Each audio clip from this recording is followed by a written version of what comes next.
The IT tech guy in me did not get off to a great start.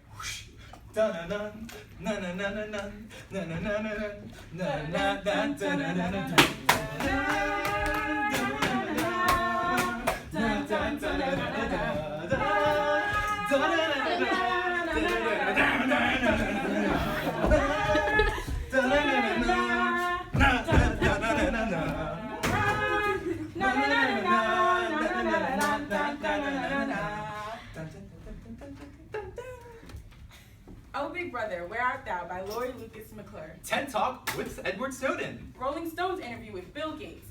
Fox News interview with Edward Snowden and terrorism. On terrorism. American Islamophobic Surveillance Complex by The Guardian. 1984 by George Orwell. Safe and Sorry by In a Nutshell. Parks and Recreation. And The Office. Michael, what's he doing here? What's going on? I can't tell you. You have to tell me. I don't have to tell you anything. Look, Michael, if something ever happened to you, God forbid, I would need to know in order to take over the office. Dwight, nothing's gonna happen to me. I'm in the best shape of my life. That doesn't matter if you get a brain aneurysm. I'm not gonna or hit by a car. Stop it. Or train, or bus. You could get poisoned, fall down a well, step on a mine, choke. If I step on a mine in the middle of Scranton, Pennsylvania and die, then fine, you can have my job. God, you're so annoying. So there are certain things that a boss doesn't share with his employees. His salary, because that would just depress them. His bed, for obvious reasons. And I'm not gonna tell them that I'll be reading their emails. The American Computer Detection is now on the run for leaking top secret facts. He's 29 years old, Edward Snowden. Edward Snowden has fundamentally changed the way we view the right to privacy. Edward Snowden describes how he has the ability to wiretap anyone. Thanks for meeting with me, Mr. Snowden. So just to recap for those who don't know, a year ago today, you were stationed in Hawaii working for the NSA. As an admin, you had access to a lot of their programs, and you began releasing certain classified documents to certain journalists. What propelled you to do this? Well, when working in Hawaii, I saw a lot of stuff about the intelligence community. We do a lot of good things, things that have to be done. But there are also things that we do that are wrong, things that go too far.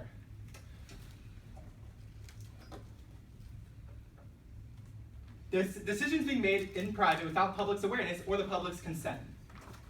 So, the First Amendment of the Constitution guarantees freedom of press. So that creates an adversarial press to challenge the government. All right, okay. So there's a program called Boundless Informant. Tell me about it. Well, Boundless Informant, it's probably one of my favorite programs, but they appropriately named it. Boundless Informant tells us more about communications being intercepted in America between Americans than in Russia between Russians.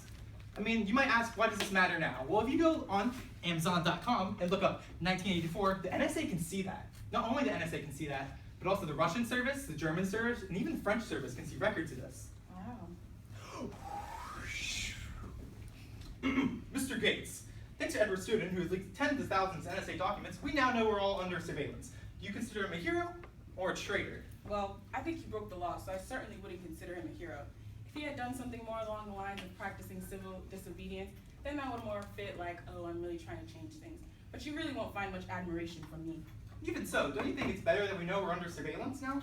I mean, the government has such ability to do these things. There has to be debate. But the moment we start discussing in detail the certain techniques they use, they become unavailable. Well, I guess it's really difficult, because on one hand, we want safety, but we also want privacy. I mean, I guess, but think about it in abstract. Think about if you didn't know what was going on. How would you feel? I mean, I'd be worried. Technology arms the bad guys with orders of magnitude of power that's crazy. And not just bad guys, crazy guys. But they've made a calculation that all this is worth it in our defense against terrorism. Isn't this a price worth paying? Well, when you look at it from a standpoint, you'll see that it really isn't stopping terrorism. The first federal court, the first open court, has been discussing this and has found these new programs likely unconstitutional. Not only that, the two White House panels have reviewed this and not found one imminent terrorist attack that's been stopped by the NSA. So you gotta ask yourselves, what are we really stopping here? Terrorism? I don't think so, and the US government doesn't think so as well. Interesting, interesting. So another argument against this is, what are we really worrying about? I mean, if you've done nothing wrong, you don't really have anything to worry about. What's the problem with this argument? Well, to that I say, you're giving up your rights. You're saying, hey, I don't need these, and I trust the government that they're gonna know what they're doing with them. But rights are important. We cannot give up our rights. Your rights are also part of our American culture, our cultural identity as a Western society. As soon as we begin giving these up, we don't know what's going to happen. People should be able to pick up their phone and call their loved ones, or ride a train to wherever they want to go, buy tickets, look up books online, and not worry about what it looks like to other governments, or government of the future. We don't know how they're going to misinterpret it. We have the right to privacy. Concerns about this are often met with the argument, if you have nothing to hide, you have nothing to fear. Osiris watching from the skies, satellite recon harvesting data about you and I. If you have nothing to fear, if you have nothing to hide, you have nothing to fear. In the name of national security, Big Brother's on the line. Electronic surveillance is now the norm. Freedom's rights and scorned. Nothing to hide, nothing to fear. Everywhere you go, Big Brother knows. Everything you do, Big Brother is watching you. Nothing to hide, nothing to fear.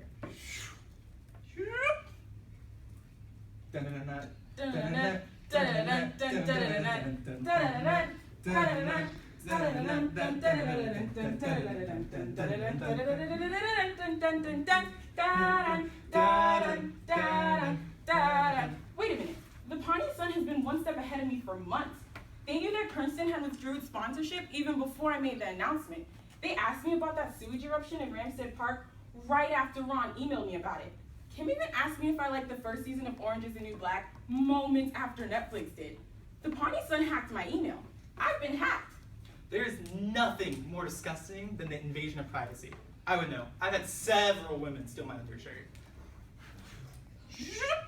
Wake up, America. Radical Islam is terrorizing the globe. Islam is a political system intent on world domination. There's a direct correlation between that group of people and the risk of terror. One of our problems is our government is being infiltrated by Muslims. Muslims might blow us up, but Christians simply aren't going to. We have to start profiling. When people start acting like terrorists, when they start growing that facial hair around their chin. Proposing a total and complete shutdown of Muslims entering the United States. This is essentially the Quran versus the Constitution. This is a holy war. You want a holy war? We'll give you one. Whoop. In writing my book on Islamophobia, I spoke to many Muslims.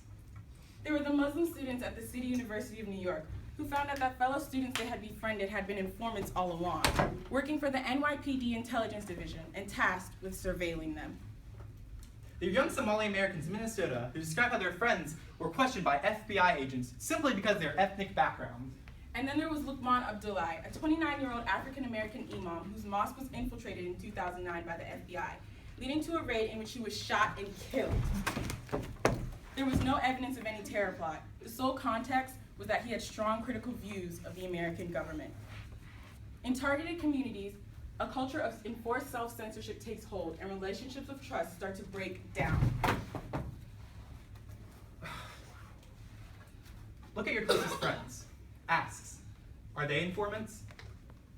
So let's reform the NSA and its countless collections. Let's not forget. The FBI's analysts working on counterterrorism and the paid informants helping them to do it. Let's not forget. The NYPD's intelligence division and the vast program of surveillance.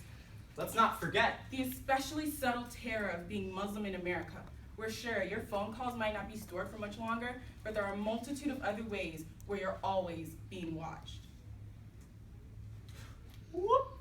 In the last decade, it's become increasingly normal for our civil liberties to be eroded and for government agencies to spy on citizens and to collect and store their data. For example, in the aftermath of 9/11, the terrorist surveillance program was created. If you have nothing to hide, you have nothing to fear. But soon, these new powers were also used to prove guilt by association. The FBI used immigration documents to identify Arab and Muslims in the United States. But no, not one terrorist has been found in what's been called the most aggressive form of ethnic profiling since World War II. I'm always being watched? Instead of focusing on criminals, the government is now turning their attention towards everyone. But if you're looking for a needle in a haystack, adding more hay to the stack isn't going to help you find the needle. So we have to look at the data and ask ourselves, has all this actually made us safer?